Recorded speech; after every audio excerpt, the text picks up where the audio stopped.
What's happening, everybody? Sam, Real Res Talk, joined by Shreyas. United have drawn 1-1 to Fulham with what feels like a loss to me, to be honest with you, the way that we've played. Lenny Yotto with, I mean, it came off the back of Munez's back, but he put it in the back of the net and then conceded with a smith-rowe from a really good cross from Anthony Robinson with some piss-poor defending.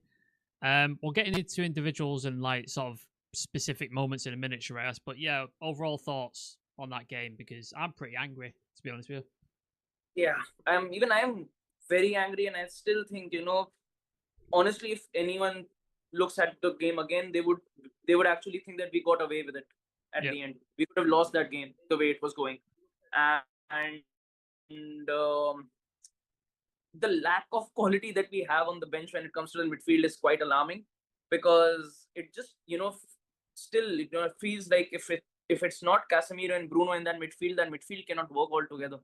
Yeah, and that is a big issue, because one of the biggest problems that I thought in the second half was that you're not even able to get Cunha enough on the ball. You're not able to get Dorgu enough on the ball, or Mbumo, or Sesko enough on the ball for that matter. And if you can, we've got a good range and quality attackers, but if you're not able to get them on the ball enough, it doesn't really matter. And we saw that in that first half. Whenever Cunha was getting the ball, I think he was absolutely amazing again. But if you're not able to get him in the right areas, if you're not able to use him effectively, it's not going to matter who you have up top. And it is still quite alarming that you're two games into this season and United still haven't really signed any midfielder, and the need for one is specified every single game. Because the moment Casemiro goes off, or the moment you see Bruno in not playing alongside Casemiro in that midfield, it just opens up. It doesn't matter if it's Cas or Ugarte. It doesn't matter if it's Bruno or Ugarte, or Bruno or Mount. Right now, the only ones who work are Casemiro and Bruno.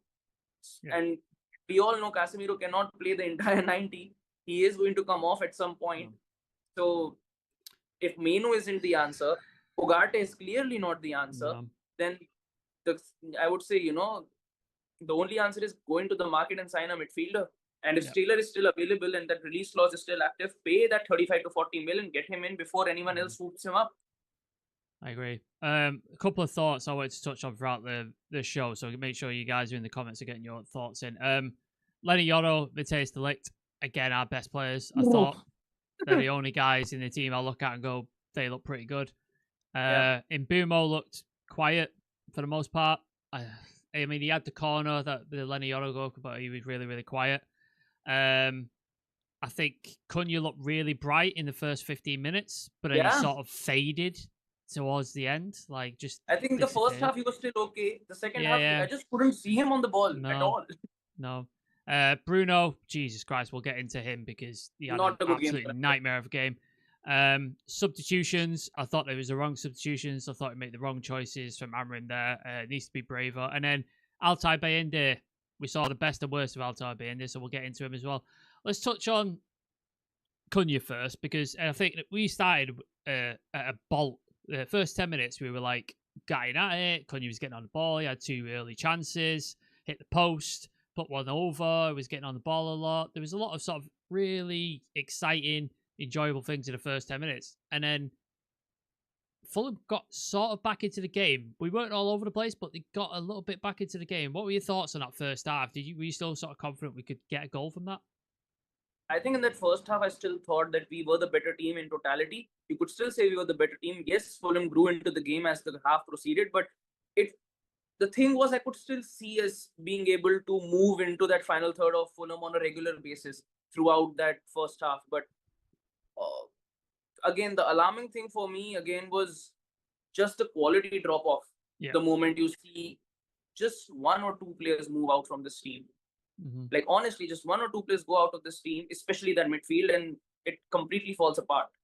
And the thing is, Fulham knew our stress points, Fulham knew our weak points, and they banged on the opportunity that, if we keep it tight till they make their subs, and then we get our players on. Like, the moment Casemiro went off, Mason Mount went off, they brought in Raul Jimenez, brought on Emil Smith-Rowe. Anthony Robinson as well came on. Anthony Robinson as well. So they knew what they were doing, and they waited on it, and they banged on that opportunity. And entirely in the second half. I think in the last 15 to 20 minutes, Fulham were the much better team in comparison to United. And in that first half, I could still see Cunha moving about, Mount moving about. I saw Casemiro actually, able to hold off Santaberge and Lukic for quite some time. But it just felt like, the energy was gone the moment that second half went on. And the moment Casemiro went off, and Mount, for that matter, went off, it just looked like a pressing was completely gone from the game. Like when Mount was still there and Casemiro at least was still there, you could see our press working. Second half, the press didn't work at all. And that's when you could see the spaces appearing again. That's when you saw the disconnect in between the three departments that we've got on the pitch there. So I think, honestly, the biggest issue for us is our starting 11. It's decent. It works. The moment that 11, you make even one change, it's not working. There's also, as well, it seems like if we don't score a goal in the first 20 minutes, we just seem to sort of back off a bit and just sort of let the intensity disappear for a while. It happened today, Yeah, it's just bizarre to me. It's really bizarre. But let's get into some comments. Tim99, disappointing and worrying. My damn United, that was exactly what we had in mind, wasn't it? With a nervous face. Andy Williams, lads, our keeper was the only create a big chance. Yeah, I had that stat on my list from Statman Dave. The only player to create a big chance was Bayende with that ball over the top to Cunha. Mad. Fucking mad. Bruno had a game like his mind was elsewhere. Just saying, we'll get into Bruno. That was fucking disgusting from Amarin, bringing on Agati and Maguire instead of Mainu and Xerxes. We'll get into substitutions as well. We saw the best and worst of Bayende. We're going to touch on Bayende next. Hear me out. Conte went to Chelsea, did great. Resco went to Chelsea in his first season, won the conference and the Club World Cup. Amarin doesn't have any excuses. Tim99, we need to get our midfield sorted. Yeah, absolutely. Random guy, we forget Amarim is the young, inexperienced. He needs to learn quick. It's not the system. It's playing Bruno in a two-man pivot. All the quality lineup without the midfield. I agree. Daniel Raj, we're back to 20 minutes to spark a game. Yep. Ruben has made so many mistakes. The final, I'm concerned, but I think we know how this ends. If it goes this way, we might do. My damn United is going to take time. Honestly, there's little point in detailed scrutiny after every outing at this stage. So, a lot of opinions in the chat. But let's talk Altay Bayende. I thought was having a good game. His distribution was excellent. Made a couple of really good stops. But then, Jesus Christ, on the corner, Shreyas, that was... it was like watching a crisp packet on the wind, wasn't it? It was just... That was terrifying for me. Every time they got a corner, I was terrified. Thing is, I think distribution-wise, he's our best keeper. Yeah. Like, honestly, he is our best keeper when it comes to distribution, when it comes to playing the ball out, when you are being pressured by the opposition in the final third. But on set pieces, he's not it at all. It's terrifying. And this happened in the Arsenal game, and it happened today as well. And Fulham did it on every single corner and set piece. Just put it deep, didn't they? Back post and just put it deep. And put it deep and have just someone near to bind it every single time. And he was completely disoriented every single time the ball went in. That's why I said we're quite lucky that we got away with a draw, because Muniz was quite unlucky on a couple of occasions because he missed his header at the back post. Otherwise, it would have been easy 2 goals for Fulham today. Do you know what, as well? I noticed as well, it's just like you had the sort of players who were on top of Bayende, and every single time he did the same thing. He came out, but didn't really have an idea of what he was going to do when he came to it. He was just throwing himself at the ball and hoping something went well. It was so weird to me. It was really weird. But yeah, Bayende is just... I don't know what we do. Hopefully, Lamens comes in and sort of fixes it. Hopefully, he's got on set pieces, because Jesus Christ, that was terrifying. We need someone. Yeah, definitely need someone. Next point I want to touch on, Bruno Fernandes. I thought that might be one of his worst games I've seen for him in a long time. Didn't seem up for it. Didn't seem like his passing was coming together. Didn't seem like he was like aggressive enough. The penalty comes. And then people are making excuses saying, "Oh, the referee put him off." And I'm like, "Come on, lad! He's on 200 grand a week. He's scored 24 penalties out of 27. Like he can do this in his sleep." Misses the penalty spectacularly over the bar, and then after that was just misplacing passes, was just all over the place. And we'll touch on the subs afterwards. Penalty, but I think that missed penalty completely messed his head up. Yeah. Actually, it messed his head up. And it's happened on a couple of occasions with Bruno a lot of times that early on during the game when he misses a big opportunity, you can just see him completely all over the place for the entire 90 minutes. And that's when, you just know Bruno is not going to affect this game as much as he possibly can, because I still know if that penalty would have went in, Bruno could have probably ended up being man of the match, because he is that sort of a player. It works with him like this. And if it doesn't work like this and he misses out on an opportunity, you can just see him completely, that sloppiness comes in, that petulance comes in, and on top of that, that frustration comes into the game as well. You notice he was arguing, like, at the penalty thing, and when they came out for the second half, he's arguing with the ref still about it. Like, mate, let it go. Just fucking let it go. Like, it's over. Like, let it go, please. The other thing, substitutions. I thought Amrin made mistakes here. We're chasing the game. We need to get a winner. The crowd are chanting attack, attack, attack. And what does he do? He brings on Aiden Heaven. He brings on Harry Maguire to get a goal when you've got Mainu, Xerxes sat on that bench. I mean, previously he also took Mason Mount off. He was one of our best players and best pressers. Didn't take Bruno off, which I thought was a mistake. Should have took him off. Yeah, thoughts on that? Because I think Amrin got that completely wrong. I think the subs were not that great. I still understand as to why he got Maguire on, because I think even I noticed it as the game went on, like after that 70th or 65th minute mark, Luke Shaw started to look jaded. Yeah. Like you could see him he's not able to actually, go that much into tackles, or whenever the balls or 50-50s are coming in, he wasn't able to progress as much in those. So I understand as to why he got Shaw off. And especially with the sort of set pieces they were taking at, during the dead spaces of that game, you needed Maguire on to actually have that sort of sturdiness in the air. But I thought he could have gotten Xerxes on. I thought that he could have probably got Mainu on. Yeah. I thought he should have stuck, even though Sesko came on, I think he should have stuck with Mount in there as well, so that at least there is someone there who can link that, midfield into the attack, because Ugarte cannot do that. And Bruno just wasn't at it today to get that done. So you need someone who is able to facilitate. And I just didn't think Ugarte was the right call at all, because again, he was too wild in his challenges. And on top of that, we weren't able to hold the ball even for 2 minutes in that midfield every single time. And the biggest issue was Cunha had to drop a lot deeper. Mbeumo had to, drop a lot deeper, because they weren't involved in the game at all. No. And they had to make up for it in at least some aspects, but it just ended up killing us altogether.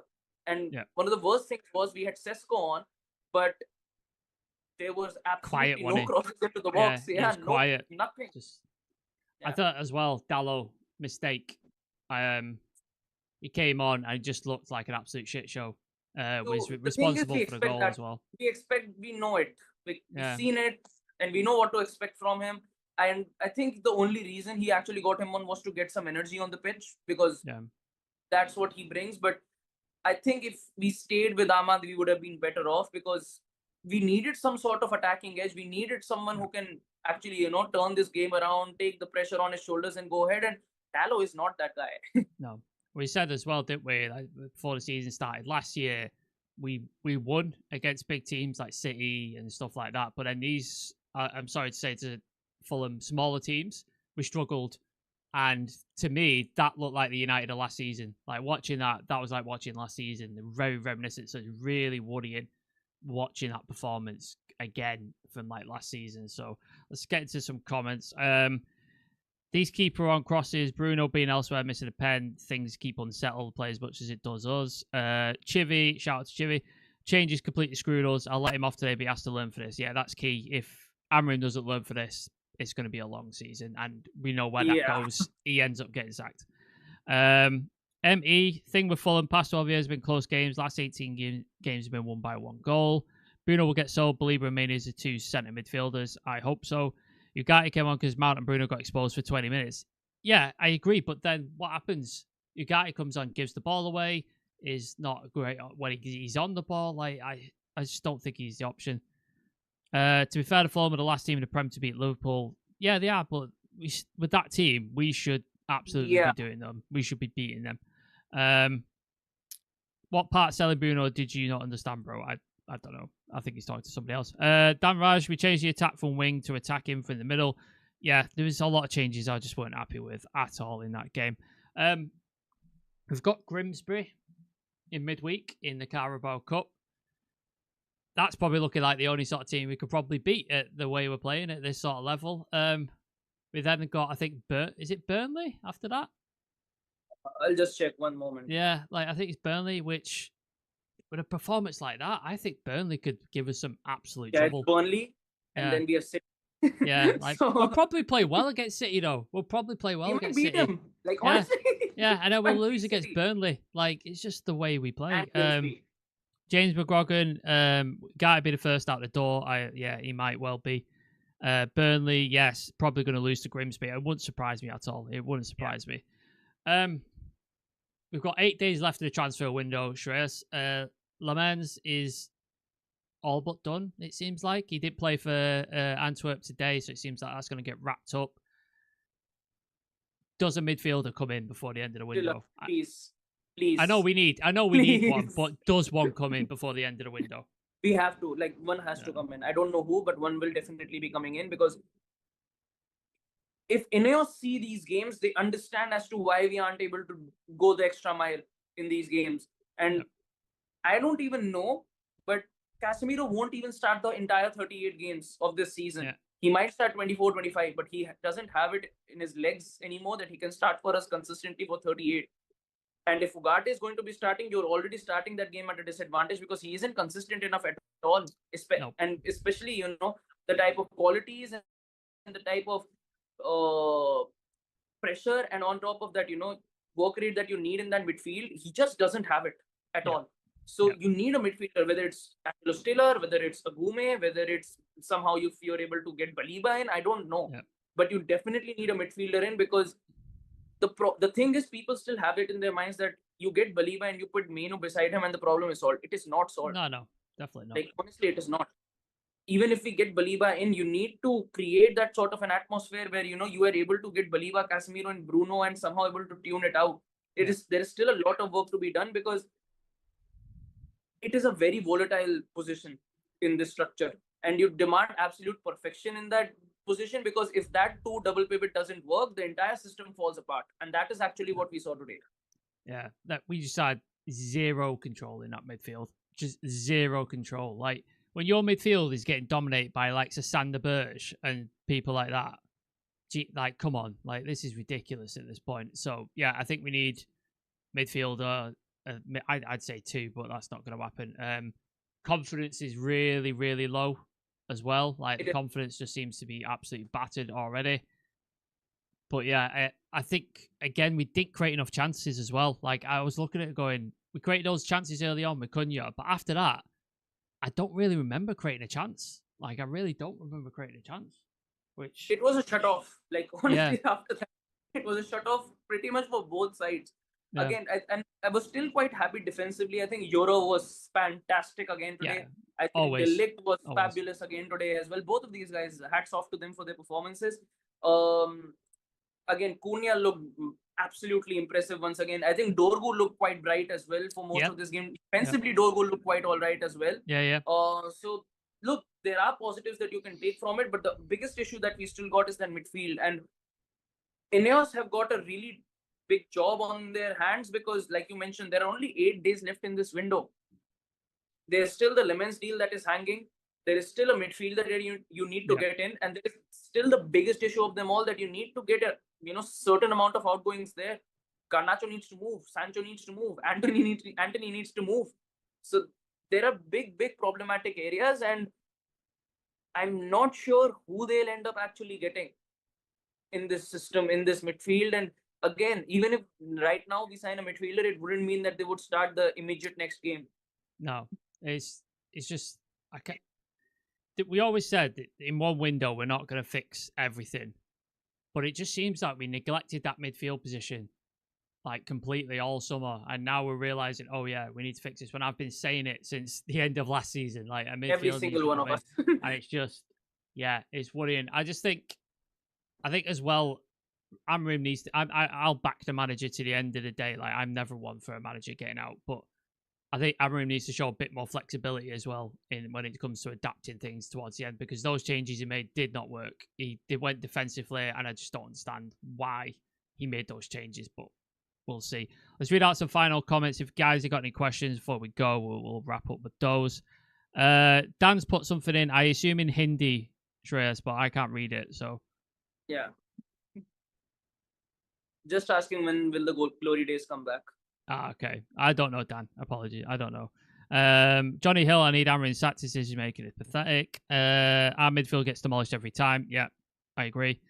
I wonder how excited Ruben is now. I mean, he did not look happy on the bench. He looked really fucking angry. So, nothing like a trip back in time to last season. Yeah, that's what I thought. Don't know why Amorim doesn't change formation in game, though. Yeah, he needs more flexibility. Absolutely. He will never change it.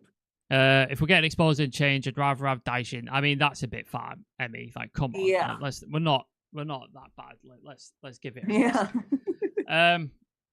Yeah, I think we'll leave it there. I think, yeah, we need to take advantage of games when we're on top, especially those first 10 minutes. Probably should have scored 2 goals, killed that game. Amorim needs to be more flexible. We need a midfielder. Our goalkeepers can't do anything about about crosses, apparently, or corners. They're just right. Emmy, you can fuck off in the chat. If you're going to be threatening people, you can stop with this stuff, because I'm not having people argue and put stuff in. So you can sort off for a bit. Jesus Christ.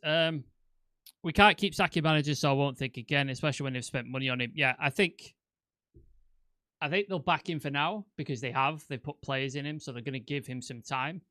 But I think if this carries on till Christmas... For Ineos, the thing is they have to, because this is their manager, first off. And on top of that, they still have, in fairness, they still haven't given him the entire piece to the puzzle when you look at this team. So the thing is, if they get the right midfielder in, and then it still doesn't work and we still see these performances, then the bonding sides would be much, much more higher, because... Yeah. We made a lot of investments. Look, for a second, I don't doubt our attack. I think our attack is quite competent. I think Sesko is a brilliant signing. I think Cunha and Mbeumo, you can already see how much they can impact us. Defensively, Euro money well spent, De Ligt money well spent. Yeah. But that midfield, and again, Bruno has every big player has these sort of games, not just Bruno. You never know. Next game against Burnley or City, he is going to come up with the winner, and this is what he does every single time. Yeah. But the thing is, I know Bruno is going to be starting every single game, however it is going to be.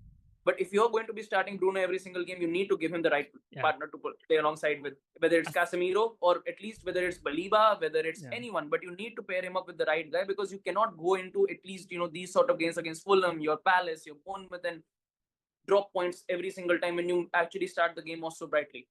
Yeah, I think as well, even if your captain is having a bad game, substitute him. Like, take him off, because he's not he's having a negative impact on him. Substitute him. Like, I don't understand it, but yeah. A couple of quotes from Amorim. We're okay till the goal. We score a goal. We should do the opposite. More possessions, push the opponent, and we were not smart. We could do better, putting in the efforts. That's the most important thing. I think some moments we did well, especially at the beginning of the game. After the goal, we think about the result. This team needs to win. We need to focus on performance, what we need to do, because if we think about the results, we forget to do the normal things. Bruno, we can't be satisfied with 1 point. We came in to win the game. We see the late goal. We're defending very well. Deep runs from midfielders, but one of them get a goal. Disappointing not to win the game today. Yeah, really disappointing. That is the word. Thank you, everybody, for joining us with your comments and your chats. Like, we appreciate it. Thank you for Shreyas for coming on. He wasn't supposed to be here, but I needed somebody to come on and he dropped in. So, shout out to Shreyas. We'll be back tomorrow with a new show or some sort of transfer special. Hopefully, maybe Lamens gets done. Maybe that happens. And the midfielder gets done, hopefully, tomorrow as well. Please. That'd be great to wake up to. Keep it on the social media. We will post any quotes, stats, all that sort of stuff. And yeah, thank you to the chat. My Damn United, appreciate you, mate. Thanks all. Yeah, appreciate you. We'll see you tomorrow.